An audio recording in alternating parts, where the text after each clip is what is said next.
দেখো তো এখানে আমরা আরো দুটো ফিগার নিয়েছি, এগুলো কিভাবে নির্ণয় করবো দেখে নাও। এখানে দেখো এই ফিগারগুলো খুব ইম্পর্টেন্ট, এই ফিগারগুলো খুব দেয় অল্টারনেট করে, ঠিক আছে।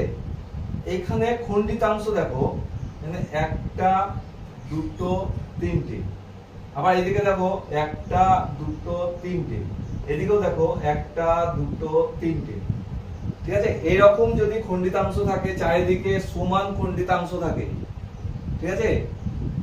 দেখো তিন দিকেই হচ্ছে তিনটে করে খণ্ডিতাংশ, এদিকেও তিনটে, এদিকেও তিনটে, এদিকেও তিনটে, তখন সেক্ষেত্রে নিয়মটা হচ্ছে কি, আমাদের একটা সূত্র আছে 2n² - 5। তো n কি, n হচ্ছে এই খণ্ডিতাংশ, ঠিক আছে। কটা খণ্ডিতাংশ আছে? 3, তাহলে n এর মান হচ্ছে 3। এখানে বসিয়ে দাও, ত্রিভুজ উৎপন্ন হয়ে গেল, কাউন্ট পেয়ে যাবে তুমি কতগুলো হবে। 2 * 3² - 5, তার মানে কত হবে? 3² মানে 9, 9 দুগুণ 18, 18 - 5 মানে হয়ে গেল 13। তাহলে এখানে 13টা ত্রিভুজ আছে। খুবই সুন্দর।